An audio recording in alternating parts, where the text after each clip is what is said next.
चलो देखो इधर, आज हम क्या करेंगे कि साइंस के अंदर विभाग ए में जो एमसीक्यू पूछे जाते हैं, तो उसमें से चैप्टर नंबर 2 में से अम्ल, क्षारक एवं लवण में से कुछ एमसीक्यू पूछे जाते हैं, तो उसका आज हम पुनरावर्तन करेंगे। जैसे पहला एमसीक्यू है कि बेकिंग सोडा यानी खाने के सोडा का रासायनिक नाम बराबर खाली जगह है। तो देखो यहाँ पर बेकिंग सोडा यानी खाने के सोडे का रासायनिक नाम खाली जगह है। आपको याद रखिएगा बेकिंग सोडा का सूत्र होता है NaHCO3। अब NaHCO3 है तो आपको याद रखिएगा Na को बोलते हैं सोडियम और H को बोलते हैं हाइड्रोजन और CO3 को बोलते हैं कार्बोनेट। तो यहाँ पर हो जाएगा सोडियम हाइड्रोजन कार्बोनेट। तो यहाँ पर कई बार हम इसको सोडियम बाइकार्बोनेट भी बोलते हैं, हाइड्रोजन न बोलकर बाइकार्बोनेट बोलते हैं। तो यहाँ पर सोडियम हाइड्रोजन कार्बोनेट या सोडियम बाइकार्बोनेट। तो यहाँ पर देखो हमारे जो विकल्प दिए गए हैं उसके अंदर विकल्प नंबर बी जो है वो सही है। तो आपको जब भी एग्जाम में उत्तर लिखना है तो आपको पहले लिखने का बी और फिर उसका सही विकल्प सोडियम हाइड्रोजन कार्बोनेट ऐसा इसके सामने लिखने का। तो इस प्रकार से ये उत्तर आपका सही माना जाएगा। तो यहाँ पर देखो क्या बताया मैंने कि सोडियम हाइड्रोजन कार्बोनेट, तो यहाँ पर आएगा सोडियम हाइड्रोजन कार्बोनेट। दूसरा हमारा विकल्प है कि 1 मिलियन लाल लिटमस को नीला बनाता है। 1 मिलियन है जो लाल लिटमस को क्या बना रहा है, नीला, यानी लाल लिटमस को नीला बना रहा है।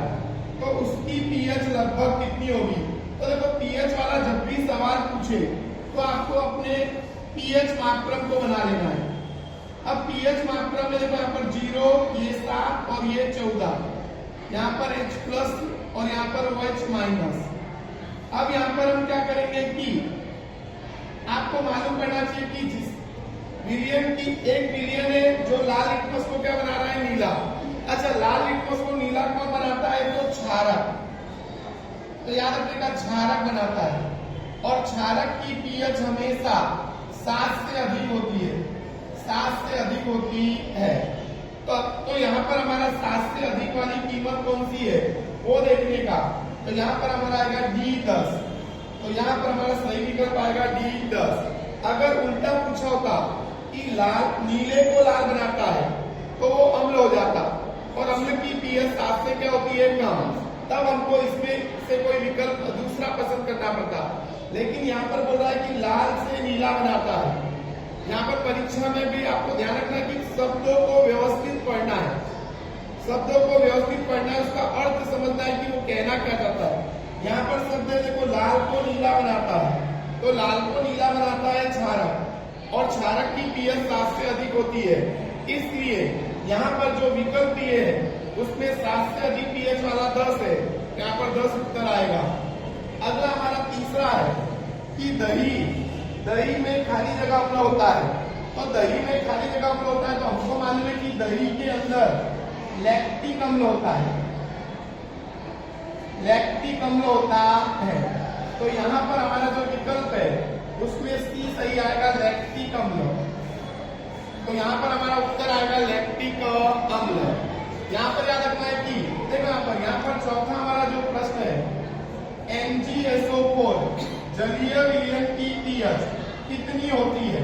देखो जब भी अगर आपको पूछे कोई लवण दिया हो और उसकी हमको पीएच पूछ रहा है तो आपको देखने का ये लवण बना किससे है। जैसे मैं बोलूंगा कि यहाँ पर मेरे को अम्ल लिया मैंने H2SO4 और मैंने क्षारक लिया MgOH5 और दोनों के बीच में प्रक्रिया हुई, बना MgSO4 और बनेगा H2O, H2O बनता है।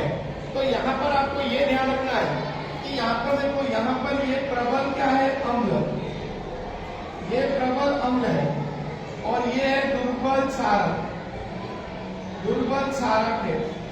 तो यहाँ पर जो लवण बनेगा उसकी जो जलीय विलयन होगी उसकी पीएच, इसकी पीएच दर्शाएगा जो प्रबल होगा उसकी।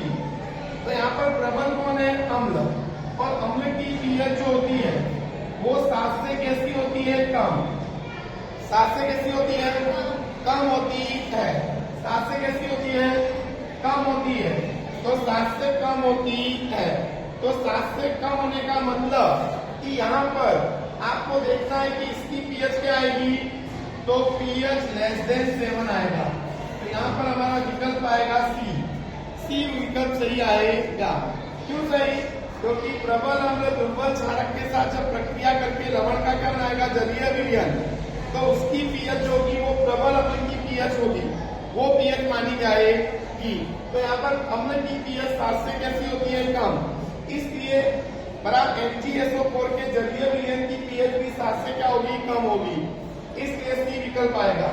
अगला देखो, पांचवा प्रश्न है, हल्दी क्षारक पदार्थ के साथ कैसा रंग देता है? तो हल्दी क्षारक पदार्थ के साथ लाल भूरा रंग देता है।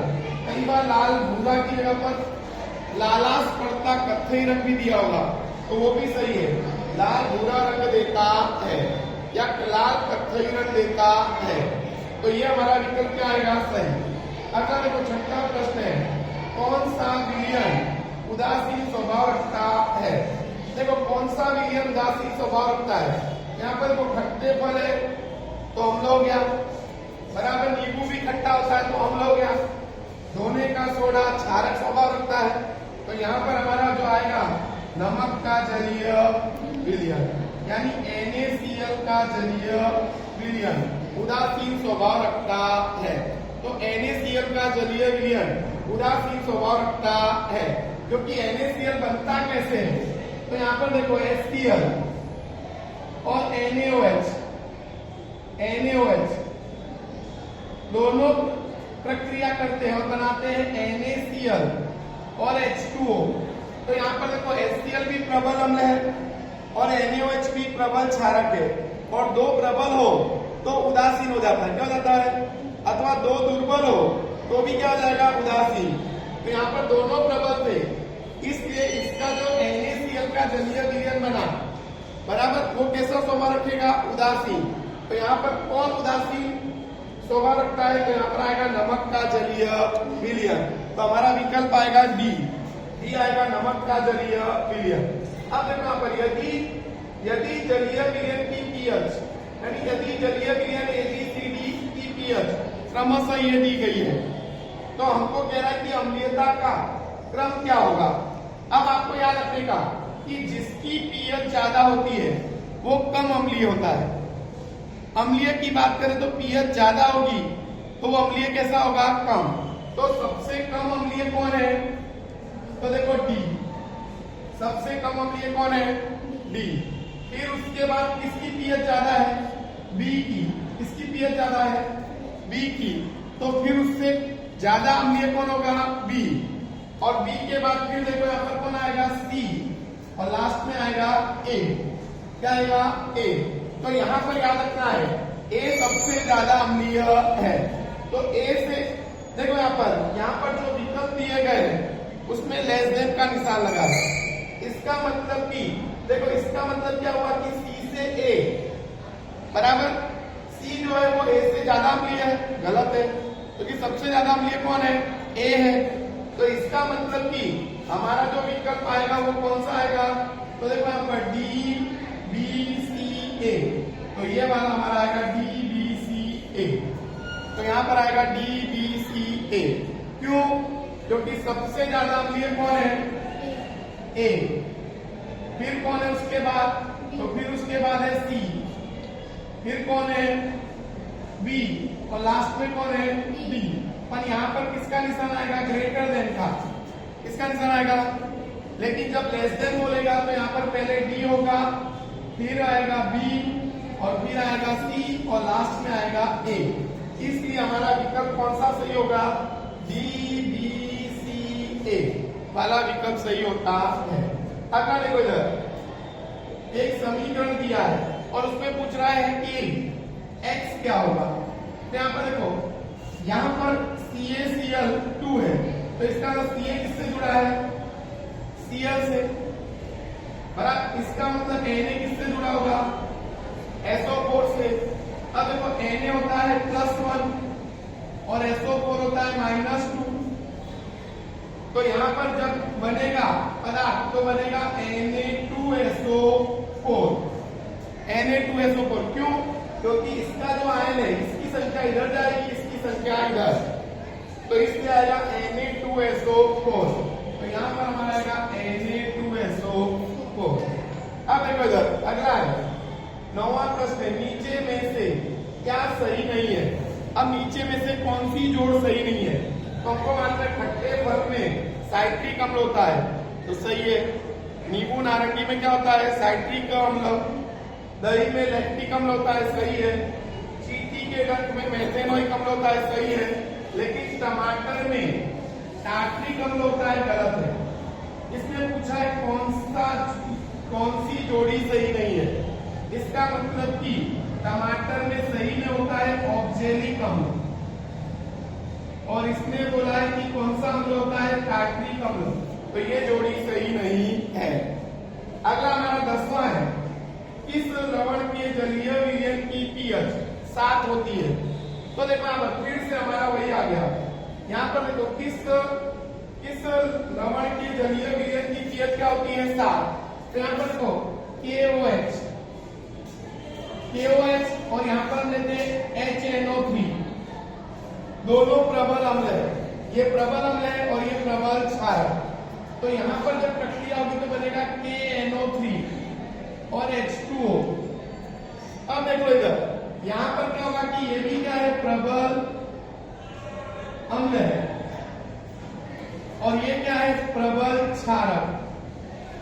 जब दोनों के बीच में उदासीनीकरण की प्रक्रिया होगी तो जो लवण बनेगा उसकी pH क्या होगी? 7, क्योंकि दोनों प्रबल हो तो क्या होता है कि बराबर pH उदासीन हो जाती है। तो लवण की pH उदासीन किसकी होगी? तो यहाँ पर आएगा D KNO3, तो यहाँ पर आएगा KNO3। तो इस प्रकार से जब भी आपसे चैप्टर नंबर 2 के विकल्प वाले MCQ पूछे जाए तो आपको थोड़ा सा एक pH मात्रम को दिमाग में रखना है, और दूसरी बात की देख लेने का कि कौन सा विकल्प इसको लग रहा है, और फिर उसके बाद निशान लगाने का। तो आपके सही उत्तर आएंगे। तो ये मैंने चैप्टर नंबर 2 में से कुछ MCQ निकाले थे, बराबर, जो ऐसे पूछ सकता है बोर्ड में। तो आपको ये वीडियो अगर पसंद आया हो तो ज्यादा से ज्यादा विद्यार्थियों को शेयर कीजिए और चैनल को सब्सक्राइब कीजिए और वीडियो को लाइक कीजिए और अच्छे अच्छे कमेंट लिखिए। थैंक यू, धन्यवाद।